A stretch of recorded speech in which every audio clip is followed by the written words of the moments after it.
Welcome back to another edition of the B4evaKool podcast. My name is Rex45.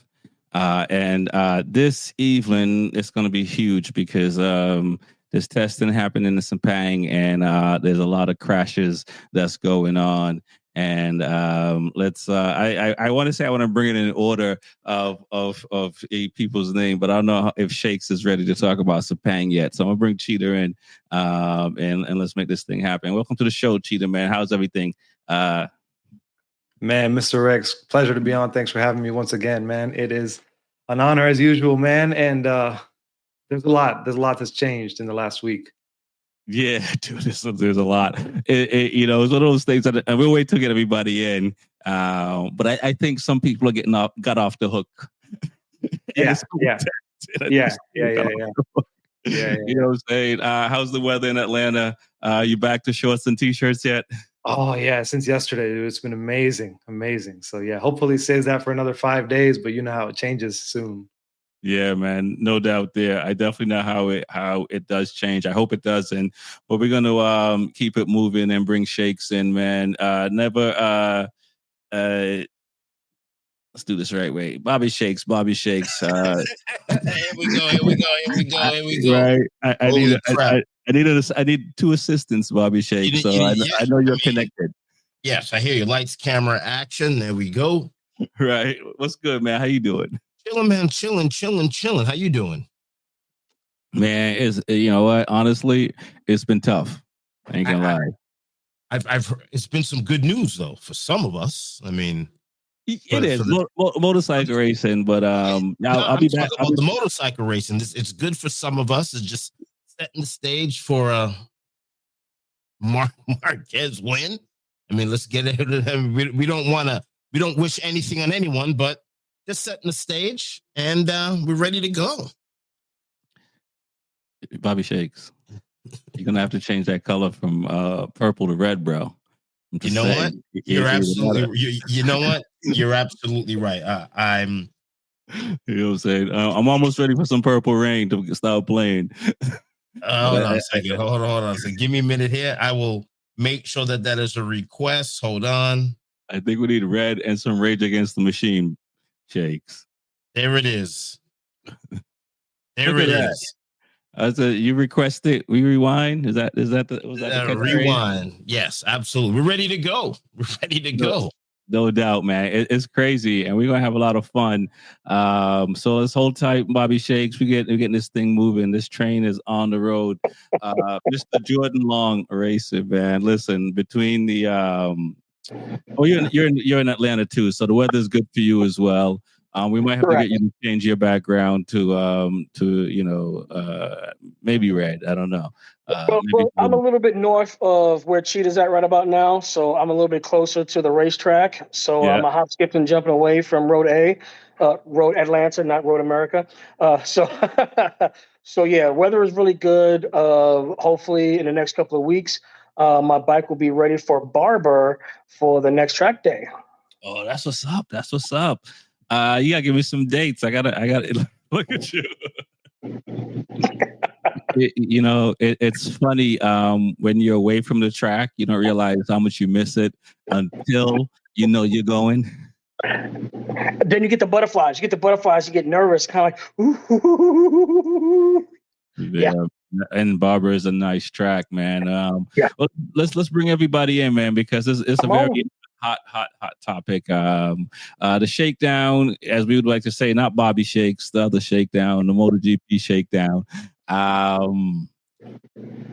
Jorge Martin, Digin Antonio, Does Jorge Martin get a pass? I'll start with you, Shakes. He won the world title last year with Ducati. Went to Aprilia. He still wants to hold the number one plate.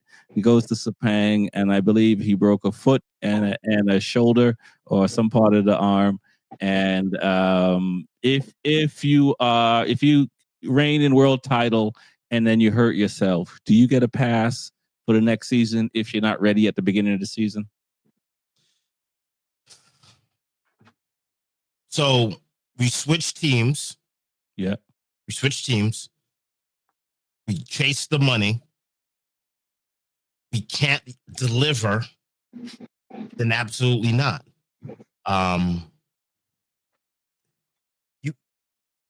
That's a huge jump, right? I mean, you go from over here to over here because the grass is greener over here. Over here doesn't look like the grass is greener, right? We know the rule change is coming. No. So no pass? No. How do you get a pass for that? How would you get a pass for that? He's hurt. I mean, you think about when Zion Williams hurt himself before the season started. When I'm dating myself a little bit, Blake Griffin hurt himself before the season started. No, absolutely not. Listen, muscle memory is different when you go from bike to bike. These are things that you got to think about. Like certain bikes, they handle differently. They weigh more, they weigh less. There are more RPMs here, less RPMs there. There's a lot of things that go into it. Seating position is back. You're forward, you're back. Tank is bigger, tank is smaller. Foot pegs are different shapes and sizes. These are all things you got to take into account when you're chasing a world championship on a brand new machine. It's a brand new machine. All right. It's a brand new machine. It's not a lateral move. You went from apples to oranges, and you're upset that the rind tastes sour. You can't eat apples. You can't eat orange skin. You can't. Some people do, but you can't. And you can't give a guy a pass. You can't give a guy a pass. Who's your football team? When I say football, I mean soccer. Who's your football team? I'm going to be very embarrassed to say this. And when was last? It's Bristol City. Okay. So no pass. No pass. I mean, in England, you got to root for the town that you're from, and I'm from Bristol, so I root for Bristol City. I'm a gas head, which is why I'm on the show. And you know why I'm called the gas head? Go ahead. When I was a little kid, Bristol City and Bristol Rovers is a petrol gas station that's around the corner, right? Uh-huh. And the fumes used to leak as a young kid when I used to go to these games as a young kid. So the gas has affected my head. I got you. So I'm a gas head. All right. And that's just what it is. I'm sorry. Hey, you can't give a guy a pass. I know this is different sport, same problem. You're with Mercedes, right? You go over to Ferrari, right? Your body, your muscle memory can adjust to the new vehicle. Season is coming, and now we're crying. You got the money. You got to perform. That's it. Cheetah. I did mention that the man hurt himself and broke parts of his body, not just the switching of bikes. What do you think? Does he get a pass this year? Because he's going to come back like Morbidelli did last year in a sense. He's not going to be ready at the beginning of the season. Yeah, I don't think he gets a pass because he's the champion. I think I just feel bad for him because if you remember the meme that they put out when they picked Marquez over Martin, that was bad. You know, when they put the meme of the girl looking back with the boyfriend and the one who's they're looking at Marquez and not Martin. And oh, it's bad, you know. So Martin got the bad end of the stick there. So, but he's on Aprilia now, and I mean, the CEO said it's not his bike. It's not the bike's fault or his fault. So whose fault is it? Is it the tarmac's fault? Is it the tire's fault? What is it? It's not the bike's fault or it's not his fault. Somebody's shit is broken, right? Excuse my French. So, and I feel bad for him. So I think it gets a pass because who would have expected to break his bones and all that? But that thing is different. And one thing I'll say before I finish this up is whenever I did see the Ducati riders back last year, he was the one that was one of the most aggressive, that would shake the bike a lot and was sort of on the edge. He wasn't like Lorenzo. He was more like Marquez, but he was shaking the bike a lot. Right. So I always thought like, man, is he getting away with this because it's a Ducati? I always thought that. And I was like, I wonder how he'd fare like on a Honda or something. But, so I hope that I didn't, I sort of thought the same thing in a sense that was he being a little bit too aggressive, too overconfident? I haven't won a world title on any stage, But we hear stories of people coming back when they're trying to repeat, that some people are not in shape, not as focused, not as committed. Jordan, do you think any of those things may have happened? Maybe he's just too happy. Maybe he won too many parties. Maybe just like, I got this. I have to kind of agree a little bit.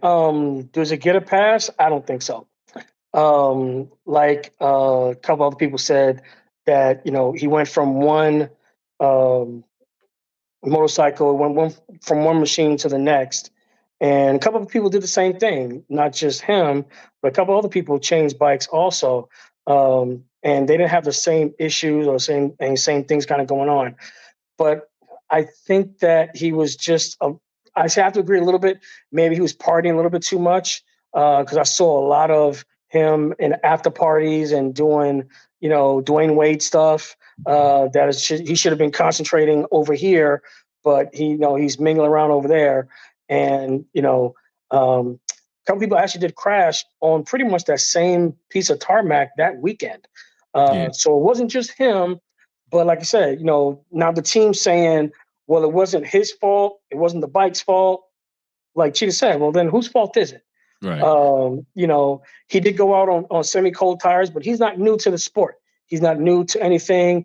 Like I said, I think he may have just overestimated the bike coming from, was it like 3-4 years on Ducati, and now he's on Aprilia. So it's just kind of like, a shock to the system. Maybe should have, taken a little bit of time to get the bike warmed up, take a little bit of time to understand, to Bobby's point, maybe get a chance to understand the bike a little bit more, get symmetry down before he starts nailing it and trying to go for records and stuff. So I don't think he gets a pass, but I think later on in the year, he's going to show that he does have potential because I've seen his skill before. I've seen it. I think he'll come through towards the end. If not, like I said, there's a lot of good times out there for the test. So I think it's going to be a really good fight, at least mid-pack season on. Right. Now, Can I add something? Yeah, go ahead. Yeah, I was going to say to be the other side of the shoulder, because we were talking about the angel on the shoulder and the other side, right? So I don't want to say he's race quality, race champion. I don't want to say it's the partying per se, because had he crashed the same crash and he didn't get injured or bones broken, we wouldn't be having this conversation if it was he really partying. It would just been he got up, and it's just sometimes it's luck, sometimes the way you crash, and it's unfortunate. Right. Right. It could just be bad luck. I mean, was it not last year before last was Luca Marini, Bastianini, those guys at the beginning of the season got hurt, and we had to wait for them to come back and stuff like that. I was going to say Raul Fernandez also got hurt. He has the most seat time on Aprilia now, and he's out of the situation, out of the box for a little bit as well. So now it's Bezzecchi, and we got the new guy Iagura. We also have Di Antonio down and hurt as well. And I don't know if it's the same shoulder or different shoulder, but he definitely struggled last year. Who is it? We're not going to talk about. We will talk about Marquez and Pecco in a little bit, but we're looking at the people that are hurt so far. Is it worse for Aprilia than Ducati, because now Ducati only has 325 bikes, so now it's really just Pecco and Marquez. I mean, if I could jump in, I think it's actually going to be not just a learning curve for Aprilia, but it's really going to be for their time to shine. If they really put it really well, it'll be really for their time to shine. Because, I mean, they've had good riders in the past couple of years who've really stepped up as wild cards and really either have gotten a podium. If I remember one rider who got on a podium, can't remember his name right now, short guy. Pedrosa? And then Pedrosa, yeah. Pedrosa got on a podium, and they've been competitive. So for them to really get a world champion, current world champion, in their seat and not utilize his talent, his skills, injured or not injured, is really going to put them, be like, okay, how do we make this work? How do we move forward from this? How do we fix this, fix that, and hopefully dial in the bike? Because they could dial in a bike within the first couple of races. They still got some time to play with, but really, if they just focus in and don't get really scatterbrained, then like I said, Aprilia will definitely be, a name to be reckoned with, a team to be reckoned with. What are your thoughts, Shakes? Aprilia in trouble? Ducati, no big deal, because we have seen in the past, in 2024 and 2023, the factory guys struggle like the first 1 to 6 races before they figure things out. I don't think Aprilia's in trouble.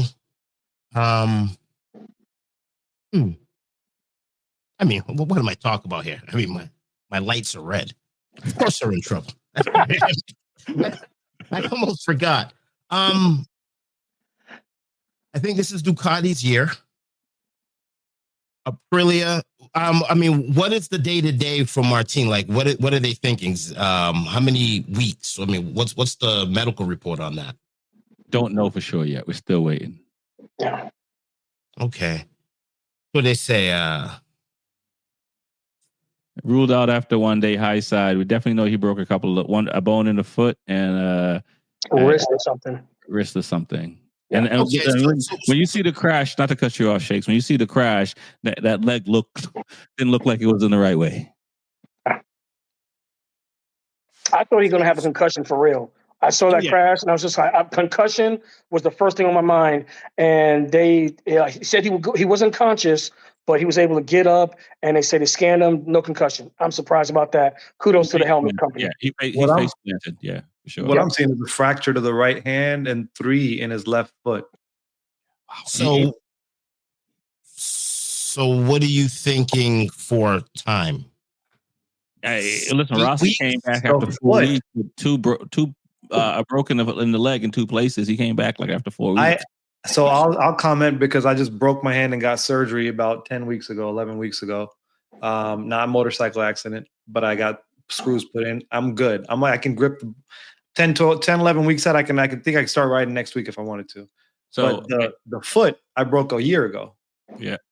And if you broke it in 3 spots, I'm going to say the foot. That's a hard thing to put your weight on. That's what you rest all your weight on. You can kind of ease up the hand a little bit. If it's a throttle hand, it's going to be worse because you're braking with it too. You don't shift anymore with your left hand because there's no clutch used anymore. Right.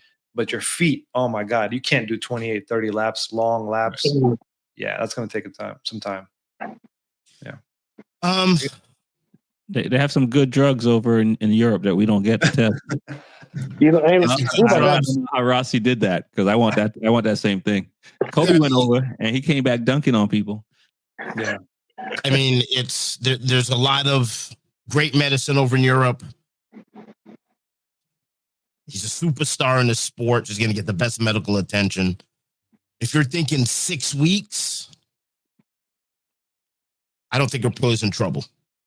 Really? Because now he's going to be playing that crash back in his head, right? So now if he's home, right, listening to the data, reading the data, watching the crash over and over again, that's also training, right? It's not like he's going to go home and just. So now he's like we said last week, right? They know they're switching gears, what track it is, what turn it is, and all that stuff. So in his mind, right, he's replaying the accident. What gear I was in, how did I lean, blah, blah, blah, blah, blah, blah, blah, blah, blah. So all that data, he's just going through it. And then now he could really judge to see what he did wrong on the bike. So if he gets back in 6 weeks, we're good. But if we're talking 8, 10, MRIs, ligament damage, and all of that stuff, then Aprilia could be in trouble. If it's just broken bones, but once you start talking ligament damage, sensory, I guess I should say in trouble in the sense that he's not going to be in the title run. Oh, I wouldn't say that. I don't know. I don't know how quick he heals. Okay. I don't know. I mean, you can't. Of course, I like to say that, but I don't know. I mean, some people come. What if he comes back in the seat in 5 weeks? Well, what if when he's you able say to play through the pain? I mean, who knows? when you say in trouble, I'd say it's too soon to judge. It can be if he gets in his head. That could get in his head, right? All year he spent on Ducati, a couple of years, boom, he jumps on this, and right away, Right. out for 8-10 weeks. If it's surgery, it's 8-10 weeks before you're on the bike, maybe 6 weeks before he's walking. These athletes, 6 to 8 weeks to surgery. Yeah, they can heal back with real surgery and screws put in. Not on the bike, though. It's going to be about 10 weeks, realistically. So hard to say. Hard to say. Marquez looked pretty good out there day one.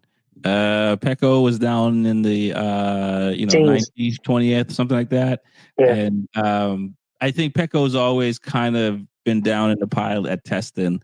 I think he has a different mindset going into testing, which makes me go back to Jorge Martin in the sense that it's a new bike, it's a 25 bike. You're still learning a lot of things.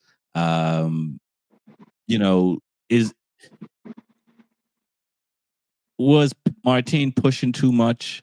Should he probably been taking a little bit easier? When you see Pecco that's down that low, and Marquez, I think, finished third. So, and a bunch of Ducatis finished in like top six is pretty much mostly all Ducati. So it doesn't seem like there's a trouble, and maybe Martin probably should have not worry about maybe hitting the top of the timestamp. I definitely think that I'd say he has nothing to worry about. It's lots of times, I know with the other teams, with Yamaha and everybody else, they were just testing a lot of stuff. They were testing a lot of stuff. So to say that, they have anything to worry about, I don't really think so. I think they were just throwing some stuff out there, and Ducati was playing around with not too many other spare parts and stuff like that. They were just getting people up to speed, mostly with Marquez, getting him up to speed and getting him in colors and, making sure that the suit worked. That's pretty much about it. Everything else was just, okay, everything worked. Is everything looking good? That was pretty much about it. I mean, it was out for photo laps. They wasn't really out there setting any blazing times. He was out there just, hey, look at me. That's it. Right. And you mentioned Yamaha. Let's I gotta mention Yamaha. Come on now. No, yeah, let's I mean, Quartararo was at the top of the time stand. So should we not, it's no big deal then. Like it's like, this is not a return of Yamaha then, if it's not. There we go. Look at Shakes over there. That's right. Put the blue on. There you go. Yeah, I'm impressed. It may be too soon to say, right? It may be too soon to say, though. Hold on. Give me a minute. I'm going to really impress you. Give me a minute. Did his hoodie change colors too? He's gonna switch his suit on us. His hoodie changed colors, man. I swear. Oh, listen, man. But yeah, is it too soon to say Yamaha is back? And I don't know for sure, but are they on the V4 engine? Is that what they're testing? I don't know. I thought it was a 25 that they can switch over to the V4 engine, but I remember they was talking about it. But they was doing a lot of testing also, and like I said, they was on timestamps also. They was pretty much top here, hit and miss a little bit, but they was doing some pretty good stuff. But I don't think they was doing the business to where they needed to do the business. So yeah, we'll see. We'll see. Yeah, no, they're definitely. I know they tested the V4 engine already, so I just don't know if it was for this round, but the last round, it definitely they did roll it out, and that was the top. I believe it is. I believe it is. So looking at the new Yamaha M1 is what they're saying. Gotcha. Well, it probably is a new engine. Like I said, there he goes. So yeah, there probably was at least just testing it. Seeing how it runs and like that. Because I know it was, like I said, everybody's testing a whole bunch of different things. So I mean, Yamaha, from what they said when Maverick was on the team, that engine was pretty much done. They needed to go a different direction. Yeah, no, it was like a Honda Civic. Yeah, racing against a Porsche. Bobby, we know you're testing that hoodie out. This is just testing. Oh, so This is just testing. well, I used to wear this hoodie because on the demo days, I used to ride the R6 and teach people, So I have this. I have my Yamaha racing hat. I also have my Chad Reed official motocross jersey when I used to do motocross stuff. I can't fit in it though, Jordan. We'll change that. We'll make it work. Yeah, I want to see Yamaha. I want to see Ducati run, obviously. Right. But I want Yamaha to return back to the pinnacle. Correct. I think it's time. And I think they will, but the question is, would they? Well, they're not going to return before the new moto change, right? It's fair to say. Well, no, because we said last week that we want this. Well, 3 weeks. Well, for the last since we started the show, we're saying we want to see a clean Ducati run. Yeah. But let's. We need more competition. Like we said the other, like Jordan said the other time, right? We're tired of seeing the same factories. We want to see diversification. Is that even? Can I even say that word anymore with what's going on in the world? Am I allowed to say DEI in racing? I don't think it was ever in racing. Can we talk about bike colors? And that's why I'm kind of rooting for Aprilia right about now, because if Aprilia can really make a stamp and a really good mark, besides them selling a couple of bikes on the street, which their bikes on the street are pretty good, they'd be able to, change it up, shake it up. Like Cheetah said it before, it's kind of like, you only have those two brands kind of coming up, and they got a little bit of a stint here and there. Besides Valentino Rossi, for him running Honda for many years and switching over to Yamaha and kind of dominating there, I mean, there's really no other diversity, DEI, in the works right about now. So Aprilia, they started off on a bad note. Yeah, hopefully everybody else can kind of learn from that. But like I said, it was testing. They was throwing stuff.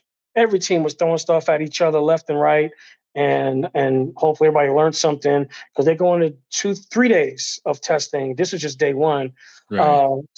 They've got some stuff to probably still throw at the kitchen sink. Okay. So at the end of day 3, who's on top? Ooh, Marquez. It seems like it. It seems like it. I'm gonna say Brad. Let's just say there's gonna be a few more Lenovo laptops selling this year. No, I'm gonna say Brad. Really? Brad, I mean, you get him a short run, pew, he is to the races. Give him the long stints, you fall out. But you give him 10 good, man, Brad. And I'm not a South African either. You could drop the South part. He finished 12th yesterday. Yeah. Can we call you a South African American? No. Southern African American. That's funny. You're in the South. Aldeguer was up front, finished 4th for the day on a 24 bike. Alex Marquez finished 3rd. Morbidelli. So, man, the only person that didn't, did Gian Antonio, he crashed. Well, he finished 7th, but he crashed out, so he's done for a little bit. So we got a Honda in 6th place, Joanne Mir, and we got a Yamaha in 1st place, and then a bunch of Ducatis around. You can't call Johan Joanne. You got to call him Johan. There you go. Johan Mir. There you go. Are we talking about Zacco or are we talking about Mir? Which one? Yeah, right? Aren't they both French? No. I think one's Australian or something, or New Zealand. Mir should be Spain. Zacco's French and Mir is a Spaniard. He's Spaniard, right? Okay. Yeah. But KTM is nowhere around there. Is not no? Yeah, I guess he finished. Yeah, 12. That's the highest. 11th. No, 11. 11. I forgot about Acosta. Did you guys hear how Digi crashed? Turn 10. I don't know how he crashed, but I know he hurt himself. Yeah, he basically he's ruled out of the 2 days of crash because he crashed at the close of the end of the day, breaking his left collarbone. Yeah. And you know why? It's because embarrassingly, it's believed he tucked the front into turn 5 when landing a celebratory wheelie, which he pulled after a practice start. Oh, dude. Turn 5 seems to be taking a lot of Turn 5 seems to be a doozy. So what's worse? Is it Aprilia champion coming in on Aprilia not knowing just to kind of keep it at 80% instead of 95? Or is it this guy tucking the front after doing a celebratory wheelie? Tucking the front.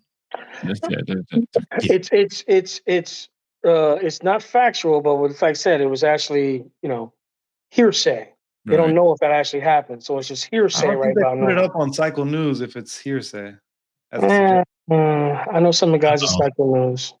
Yeah, that'd be my only concern. No, it's never like I showing off is never good. I know guys that been trying to show off in front of girls and run into poles and all type of thing, and and not to say he was showing off because he probably just having fun and trying to entertain whoever was there or anything like that. But yeah, crashing doing something like that, even when I think it was Bisecki and I don't know if it was Marini or one of these guys or Celestine crashed after they won and both bikes fell over and stuff like that. You don't want those things because it makes you look a little bit unprofessional. Well, the pros aren't any less susceptible to it. In fact, they're more susceptible, even though they got that faster hand-eye coordination. Everything's coming faster because they're going faster. Even if you guys remember the best, it happens to Casey Stoner coming out of the second to last corner at the ring, Saxon Ring, in the warm-up lap. Before the race starts, he high sides and he can race. Yeah. That happens to anybody. And it's just, luck. Sometimes it's just bad luck. That happened to me once. I crashed on a warm-up lap. Oh. Yeah. Me too. Oh, no. Yeah, you gotta wait and watch the race start. Here's my excuse. Here's my excuse for crashing on a warm-up lap. I changed tires, and I was literally switching out from another company to Dunlops. And, everybody who runs Dunlops, I think Rex and Cheetah, run Dunlops. You need at least, you run Pirellis? You need at least 45 minutes on the warmers. And I'm Dunlops? Dunlops, yeah. You need 45 minutes on the warmers. I mean, nothing less. On a hot day. On a hot day, yeah. Wow. So literally 15 minutes, and I'm like, they sounding a horn. This is the Nationals in Mid-Ohio. Right. And, people are in the stands, blah, blah, blah. I'm not going to even go into that story. But literally, I'm like, I'm going to bust my head in one of these corners. Yeah. I get out. We get on a lap. We get up on a warm-up lap. I get from under the tunnels, kind of, okay, feels good. I get to turn 1, the chicane, and I'm kind of like, okay, doesn't feel bad. Okay, well, I'm giving a little bit of lean. It's kind of like, okay, I got some grip. Right when I get into the keyhole, I'm like, hey, I think I may be boop. Yeah. I crashed on Dunlops, and that was until the last race the other day. I haven't been on Dunlop since. I think if you're a fast person or you have the ability to brake hard, gas hard, Dunlops are perfect for you. Yeah. But if I will say I'm not Lorenzo, but I find myself I'm a smooth rider. So no, I brake hard and gas hard too. I used to run Dunlops though back when I was a novice, and I've only ever tucked the front on a Dunlop. Yeah. So ever since I've been an expert, I've been on Pirelli. Knock on wood, it's all been good.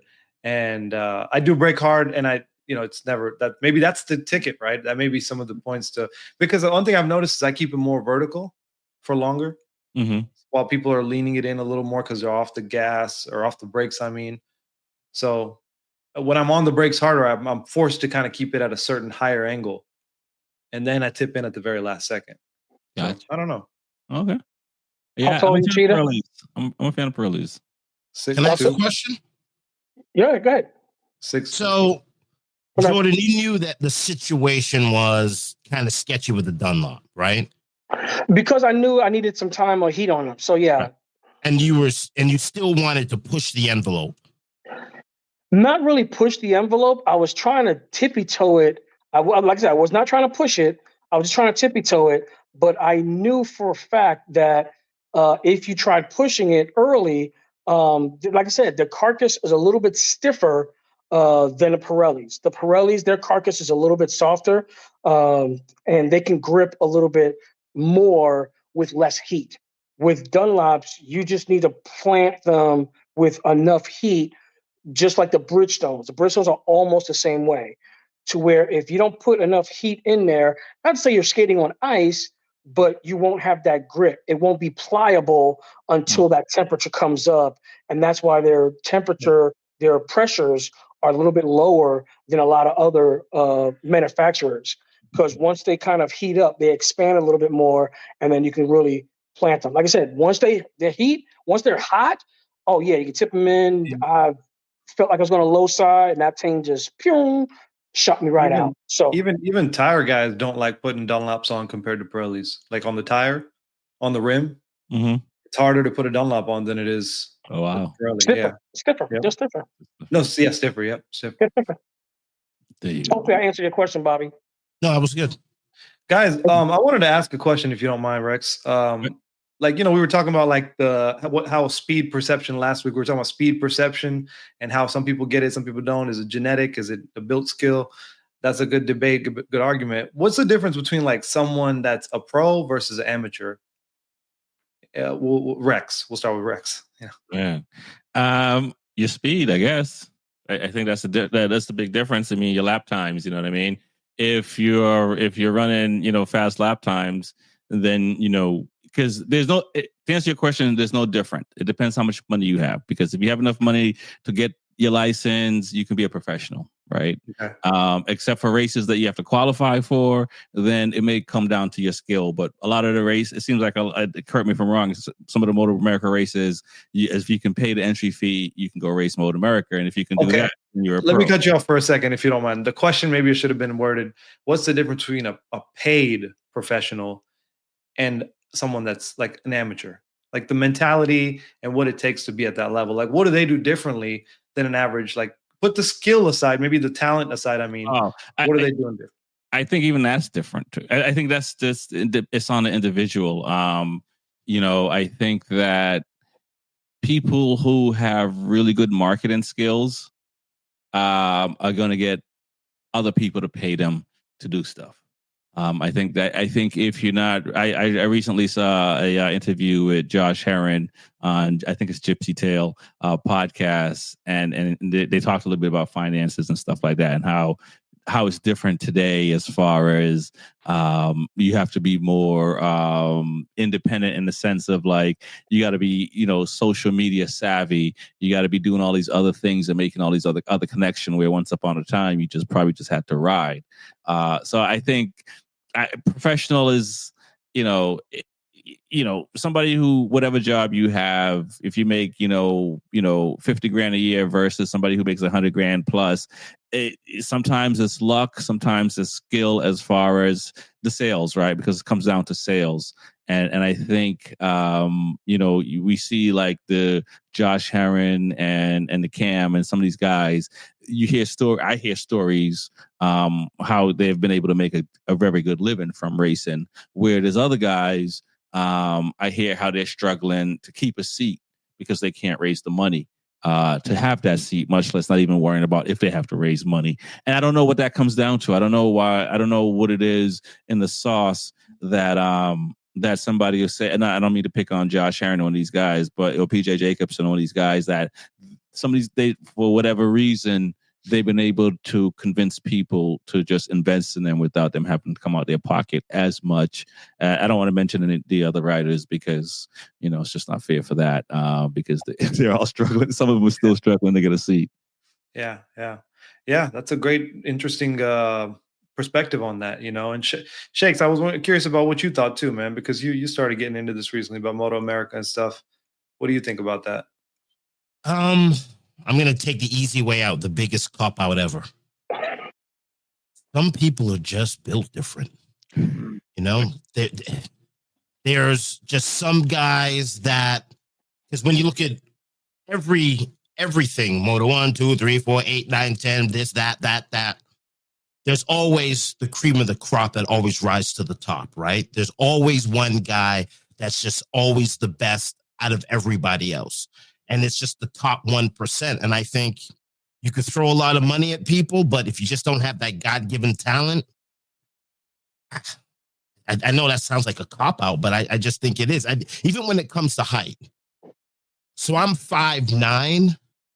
I think that 5'8", between 5'7" and 5'8" is the perfect ride height. Mm-hmm. So that's just, but there could be anomalies. There could be guys that could be taller or short that rides better. But if you're in between that height range, it just seems that it's just a natural position for you. And that's just God-given talent, right? You can't shrink yourself. Reflexes. Some people reflex. Some people have total recall.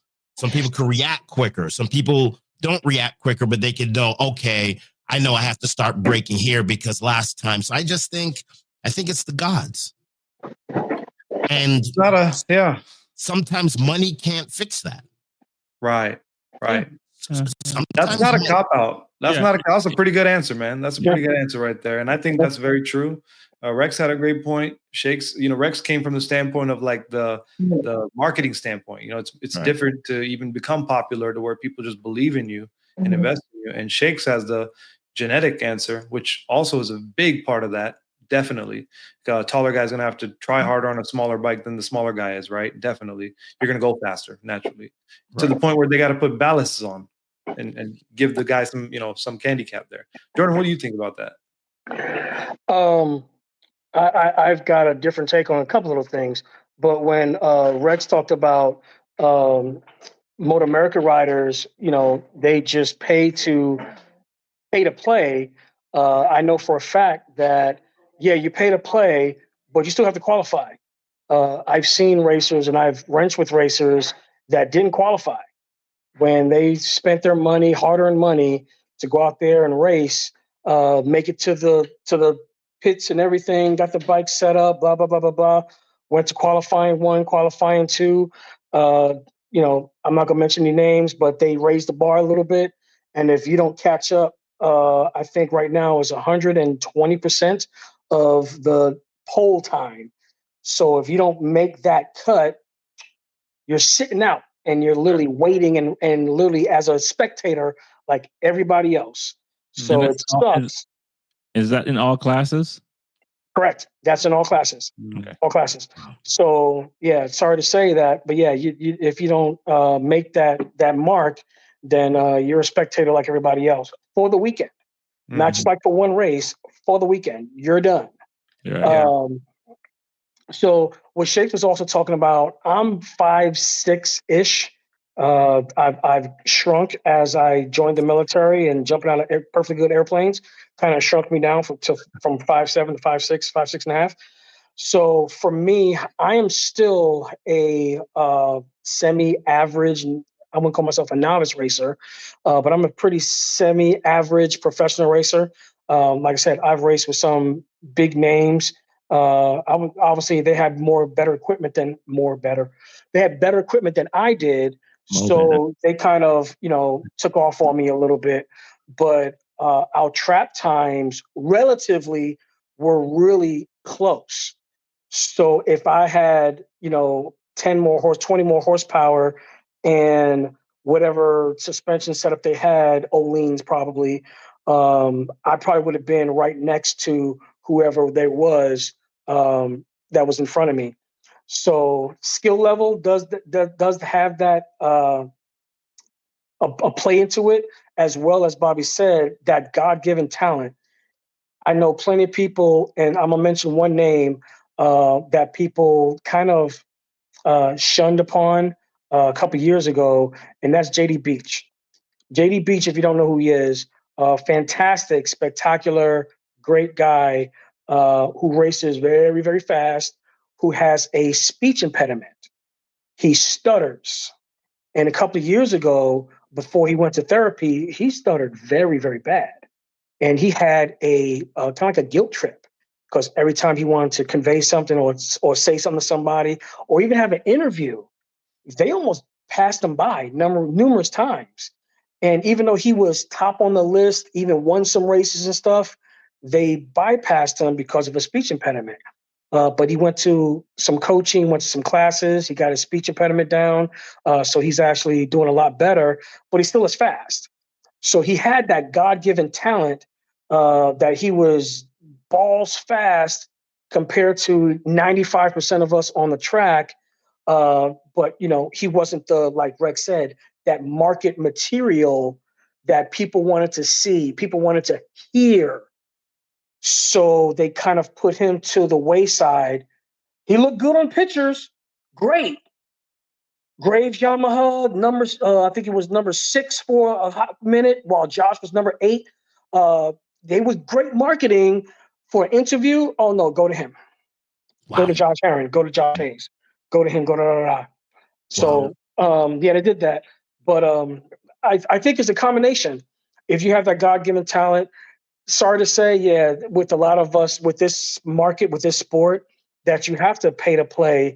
But I don't want the people who have all the money to get the best equipment, and you always see them all the time.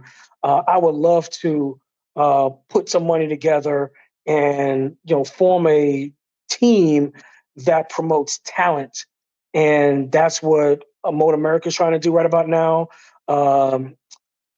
The Spanish companies and stuff like that, they've got a great marketing to where they're getting the younger youth involved in motorcycle racing very, very young and mentoring them to get to the MotoGP. Same thing as Italy. They've been doing it for a very, very long time. And sorry to say that, we're kind of on the back edge of that because we're America and we like our muscle cars and our drag strips and stuff like that. But hopefully with the likes of the Tornado Boot Camp and various other star schools with Jason Pridmore, we can start promoting that stuff and getting a lot of people involved, younger people and even older people involved. So Jordan, just to cut you off for a second, what was if you could tell us what I think we lost track there for a second. What's the difference? What is your opinion on the difference of amateur versus pro, you think? It's a combination. It's the combination of all that. Yeah, I agree. It's a combination of all that. If you have the skill set, right? Yeah, it's not just one thing. One thing may topple over one or another, depending on where you need to be at. And having a good manager that says, hey, he's got the face for it. He's fast. Maybe have some good marketing behind him, but letting his God-given talent that Bobby said, let that shine. If he doesn't, not the fastest one on track, because I believe Max Flinders, he's not the fastest guy on the track because he doesn't have all the greatest equipment, but he's always consecutive. He's always close to top 10 for the past 2 or 3 years. And the dude, if you see this, you would see the lines literally wrap around him in the paddock to where fans know that yellow banana. And it's just like, I want to get a picture with him. I want to sit on that bike, blah, blah. He has that marketing, but like I said, he's not top tier. He's not getting on a podium all the time, but God bless, he did get on a podium with his Monkey Works Indian. Yeah. Wow. I will point one thing out, Jordan. You mentioned a couple of schools and stuff like that. I think there's a lot of schools. Same thing up north with Penguin School. I think a lot of these racers, like SYSC, something like that. NYSC. Yep. No. This is our Penguin Racing School. What we saw in the Junior Cup and what we've been seeing is the efforts of a lot of these former or older pro racers that are putting back into the community and stuff like that. We unfortunately, Rossi had hit when did he start with Simicelli, right? So I think the US we're just years behind. on catching up to Spain and Italy and stuff like that. And that's the downside. But I do believe, definitely 10 years, probably even closer to 3 years, 4 years, that we'll see some U.S. guys and maybe women in the top level. From the efforts that people are, and the same thing like what we're doing as well. I think it is definitely the motorcycle community in the last 5-6 years is continuously making an effort to grow the sport and let it. So because I see more young kids on the track than ever before. Yeah, that's good. That's what we need. Agreed. Yeah, no, I agree with all that. Everything plays a huge part in who becomes a pro, who becomes an amateur. I think mindset's a big one, and like I like to always focus on things I can control. Some things are out of control, like genetics. I don't control that. I am a bigger guy. I'm a taller guy, but what I can control is my weight. Right. I'm gonna skinny down to what I need to be. People call me skin and bones, but it's for a season, baby. I'll bulk back up. It's okay. So there's things we got to sacrifice. And I think I read a great book called One More by Ed Milet.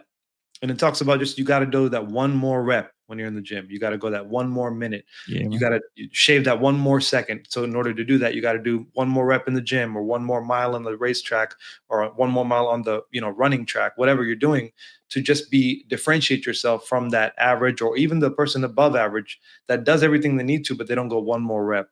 It's a great mindset to have. And frankly speaking, some of these people never even have to do that because they're blessed with the genetics or they're blessed with the right motorcycle package, the right engine, the right, trainer, the right situation to just flourish. And that's the case. And I think when you get to the top of the heap, you start seeing that one more rep really differentiate the riders. Like Marquez, that guy's putting in one extra rep everywhere. The guys that are going motocross training, all that stuff. So great thing. How much of that is I mean, maybe going off topic a little bit. How much of that is luck, or is it just showing up in the gym?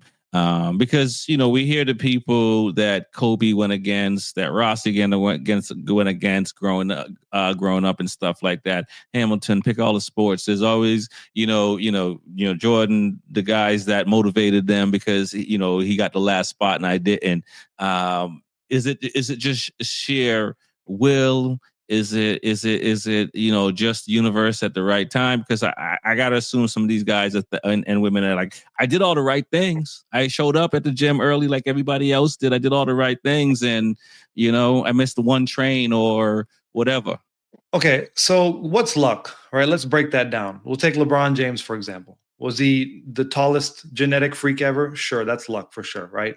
Was he born to the right parents where they allowed him to go to the right school to have a basketball team even? That's luck. No, was he born, or scenarios like that? Was he born in a situation where he even got to do that? Some things are just luck. Take all the luck things aside, and there is a lot of dedication and hard work that goes in that most lucky people won't do and won't do to get to that level. Right. That is the differentiating factor of someone like LeBron and someone else, I think, or someone to just take that talent to the next level. Sure, there's a lot of pros that don't need to do that and don't ever do that. But there's a lot of people that do all those things and don't get there, right? That's what I'm saying. There's a lot of people that do all those things, show up, put in the time, right there next to so-and-so, whomever, and. But guess what, Rex? What happened? That's the majority of people in life. And anyone that can do all that, they usually excel somewhere in life because the mental fortitude you have to do to be able to do something like that in any aspect of life, you can carry it anywhere, I think. Fair enough. Fair enough. Yes, that's true. Whatever you do learn, but there is still, but this didn't happen. Oh yeah.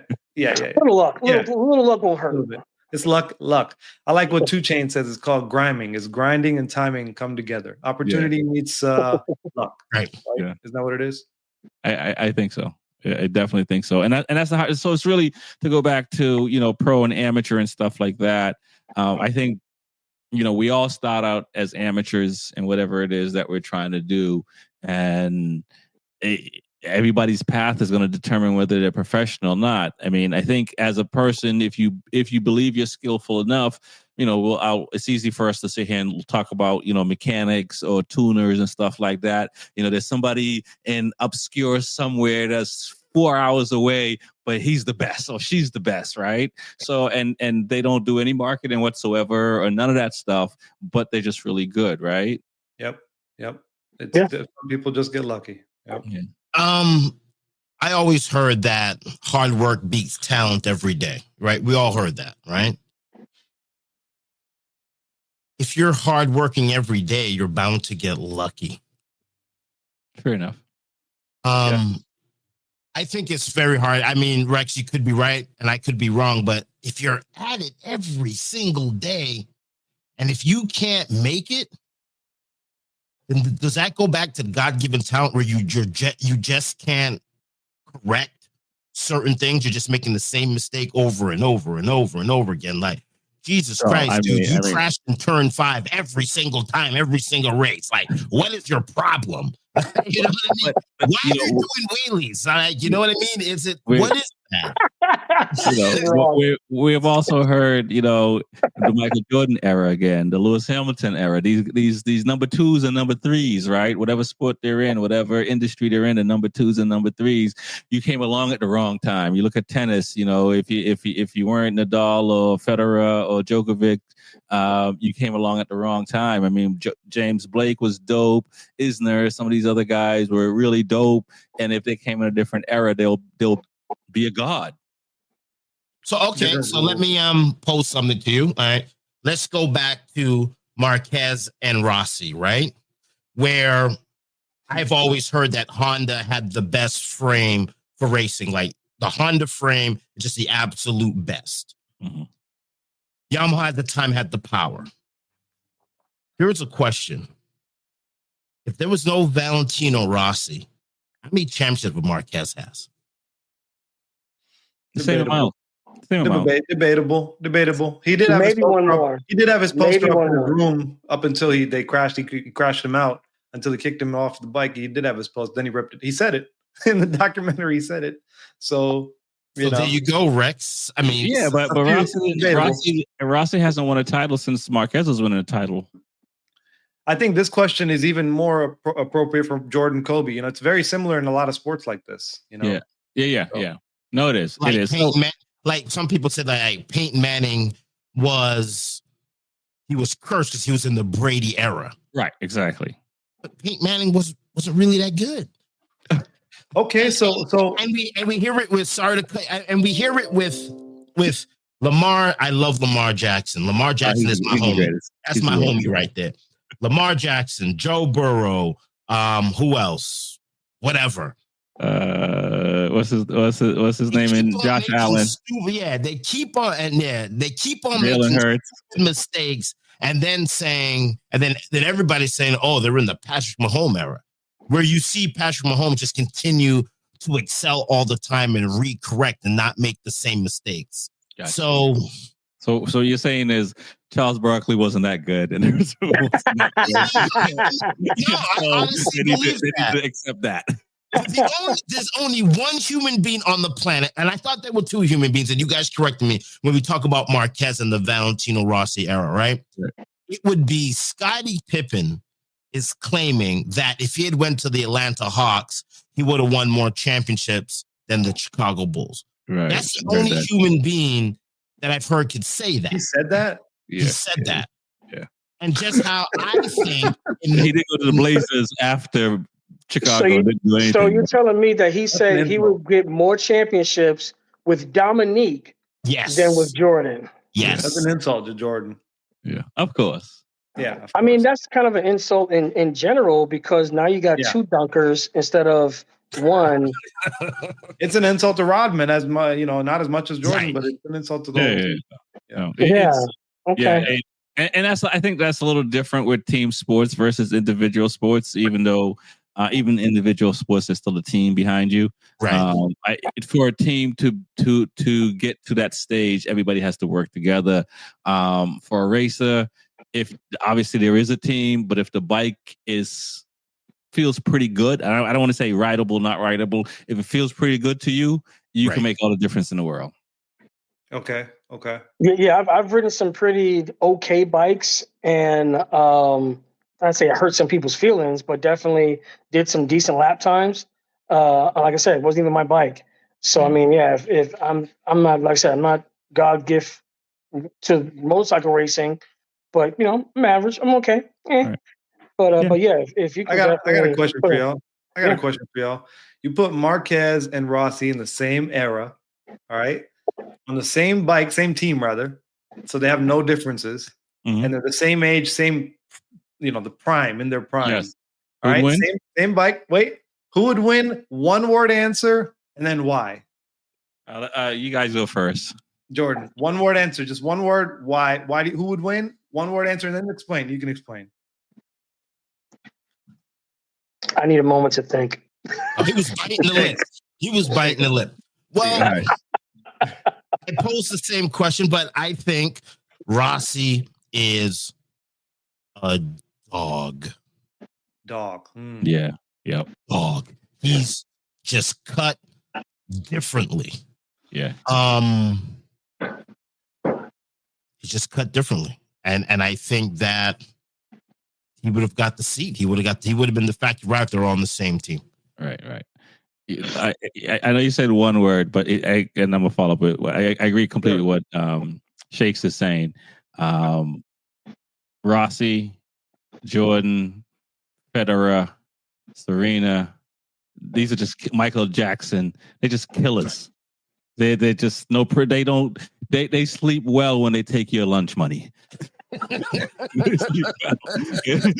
they know they left the nickel on the table, they ain't sleeping well. You know what I'm saying? They want everything. And Rossi is the benchmark. Jordan is the benchmark. Serena, Federer is the benchmark. This is what you have to be alpha, for lack of a better word. Alpha doesn't necessarily mean male or female, just mean a mindset, right? So Casey had to learn to be like Rossi, right? Marquez, I think, had to learn. Lorenzo, I had to learn to be like Rossi. Rossi didn't have to learn to be like anybody else. Right. Yeah. Stop biting your lip, Jordan. Come on, Jordan.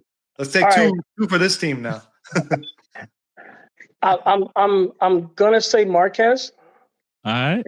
Here's the reason why. Well, you said explain why. He did get help for one of those championships, and Rossi never got any help. Well, Rossi back in the days when he was fighting against Max, he had a, not say the carrot to kind of dangle, but he was battling at least one or two people. Sete Gibernau, Max Biaggi. Well, he actually literally fought Max Biaggi. Sete Gibernau, they got into words a couple times, even with Casey Stoner.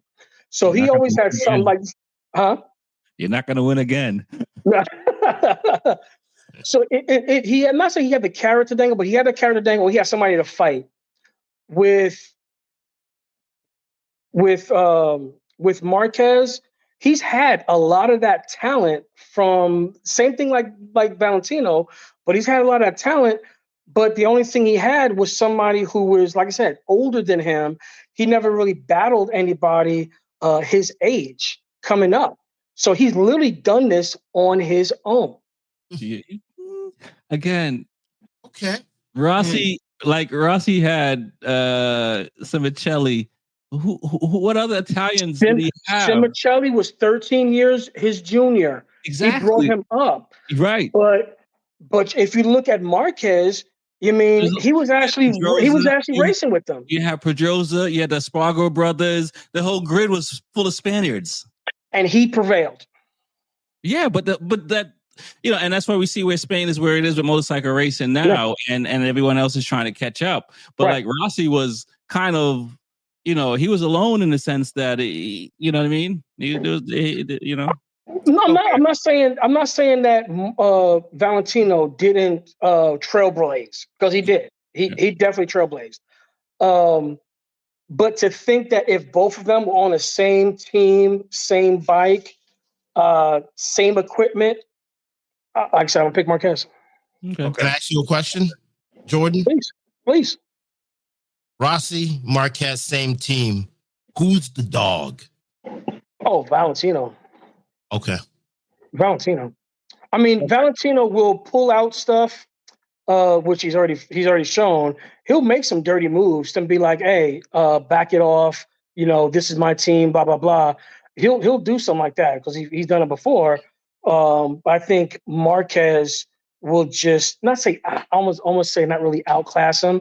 I think he'll just outskill him because he's done it before to where I think the reason why Valentino did the dirty move was because he was trying to get away. Marquez was pulling away. Then he had to catch up to Marquez again. Hey, slow down, get out my way.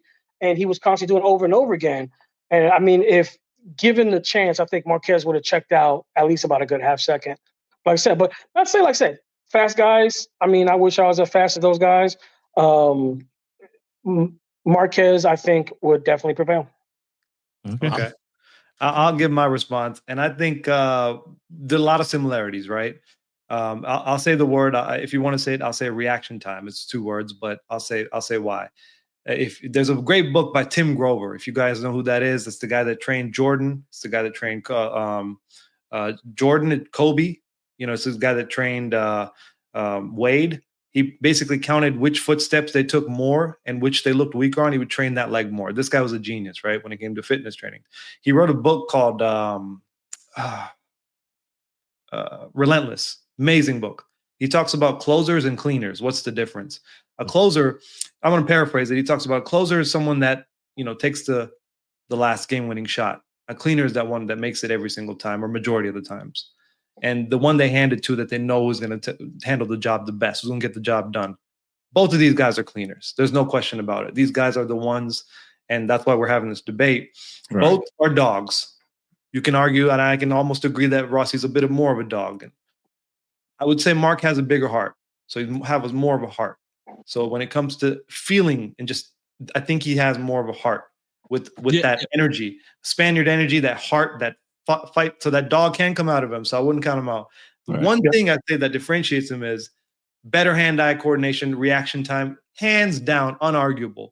Never seen Rossi save like that consistently that many times. So if you wins one more, hands down, he's got to be the best just off that fact. We can argue that his competition was better and worse. We can argue that the rule change and all that, just like they do in NBA. Can't argue that. Drop the mic. You can say Rossi had a good enough feel that he didn't have to save it as much. He didn't ride a bad enough bike like that for long enough either. He had the Ducati. He had the Ducati. He had the same Ducati that Casey had. He had the same Ducati that Nicky Hayden had, and he was tucking the front and beating the bejesus out of that daggone thing just the same. Yeah. No, it's listen, I know it's apples and apples between the both of them. And I think it's really, it depends on the era, because we probably should have said which era, because I think, Rossi's era, it was more cutthroat than Marquez's era and stuff like that. But Marquez, yeah, right. I will give Marquez could probably ride a bad bike better than Rossi could. I think he has cat-like reflexes. Correct me if I'm wrong. Didn't someone go to someone's house and just break their record, or is that just rumor at their own dirt track in their own house? If you're talking about the Rossi Ranch, I don't know. I don't. Has Marquez went there, beat him, and that's why they stopped talking. Oh, really? Yeah, I did not know you that. look it up? Yeah, I gotta call JD Beach about that because he just went over there not too long ago. So I'll find out. I mean, that's some. Yeah. It's. I think where they're at now is probably the best because they're talking and I think where sports are in general. Not to say I don't miss the era, but the era of Jordan. These guys, they still live 50 years later. They still hate each other. You know what I mean? That kind of era is different than where there's a lot of love. But when they're on the track or on the court, they're dogs. And that's different than 15 years ago. Yeah, I agree. Rules change, things change, bikes change, engines change, tires change. Aerodynamics are getting really ridiculously stupid with that change. I mean, there's a whole bunch of change going on. Right. And before we wrap up, With these crashes over the weekend, does Morbidelli look like he has a chance to win? Is it really just going to be between Marquez and Pecco? Podium. He'll get a podium. No, he's not going to win. He'll get a podium. He'll get a couple podiums. He's not going to win. Yeah, he'll get some podiums. Yeah, he's not going to win. No. Not going to win. Shakes, put the red light back on. Yeah, you saw me go for that.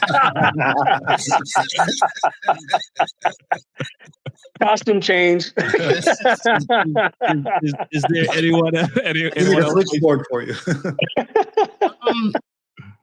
Listen, up until the rule change, it's for Ducati to lose. Yeah, okay. It's for them to lose it. It's not for anybody to take it from them. It's up to them to lose it. And look at the standings, right? Yeah. It's up to them to lose it. Yeah. It's pretty good. So Aldeguer, the rookie, is he and we can wrap up after that. Is it just, I mean, we shouldn't worry about it because it's just the first day of practice, but he finished fourth. I mean, I agree. And Samcat, they're further down on the list. He's a good prospect. I think he'll be consistent. But I think, like I said, middle of the season comes in. I don't think he's been at all the tracks, so he doesn't know every single turn, every single layout. So he's got a learning curve ahead of him. I think a couple of rounds, he's probably much going to be somewhere mid-pack. But I think he's going to be a good rookie to see where he lands. Hopefully, if he doesn't, do anything crazy like the rest of everybody's doing on day one. Yeah, I agree. I mean, I think it's eye to keep on for sure. We got to keep an eye on that rookie there, and I think where are we going next? Thailand. Yeah, Thailand so first round going to be in. We'll see what happens, right? That's ultimately we'll start showing everything, and that's where we can start murmuring a little more, chattering a little more, and see what's going on who's. That'll be a good thing to talk after for sure, Rex. Yeah, no doubt. Thailand is the first round at the end of the month. So after this weekend. Yeah. So what's the next testing site after that? It's going to be Australia. Hang on, let me just do all events. After Thailand? They got another event. Argentina's the next test. Oh, my bad. There's testing in Thailand on February 12th and 13th. And then, so it's February 12th and 13th. Yeah, they'll test again, and then they'll start on the 28th of February in Thailand. Okay. It's around the corner, man. I'm looking forward to it. Let's tell folks how they can connect with you guys and how they can reach out to you on social media. All right, who's first? Cheetah 740, man. Just Instagram and YouTube. Easy. Go ahead, Bobby. Depends on the day, Bobby. At Bobby Shakes everywhere. Don't forget, go to milkandcookies.com, promo code Bobby Shakes. Get all your fruit snacks and soda and crazy flavored potato chips. I'm not getting on the grid, so I can have some potato chips. That's your company? That's your company, Bobby? Yeah, Milked and Cookies. Check it out. Milkedandcookies.com? Milkedandcookies.com, promo code Bobby Shakes. Sure. Yeah, and get all your crazy Chinese snacks for the tariff comes out. Oh my God, my wife's about to ring up a bill on that website. We've got the craziest snacks. I mean, crazy. It's over. Yeah, she loves it. We're gonna be a good customer, trust me. Check it out. Really, really sweet. Jordan Long Unlimited under all the platforms besides Twitter, aka whatever the X thing, whatever it is. Just look for the logo. Jordan Long Unlimited. Can't miss me. I'll be at the first round at Moto America here in Atlanta, and then I'll be at the next one at Barber. I'm gonna try to make all the rounds, and I'm gonna definitely shout out my peoples. So just make sure you see the logo, JL Unlimited, Moto America will be there with you. No doubt. Love it, B4evaKool.com. Also go to Freedom Cycle NH. Mention B4evaKool. Get some discounts on parts and bikes.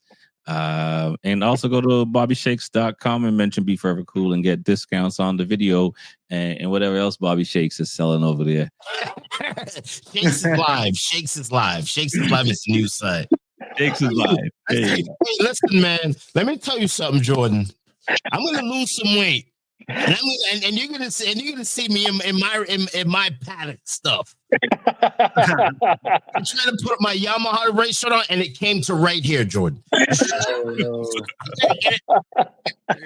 Oh man. Hey, we'll go to the gym together. I got to lose some pounds also, so we'll go to the gym together. I'm just joking. You could have it. I'm good. I've got the double X hoodie. As long as I can fit the double X hoodie, I'm good.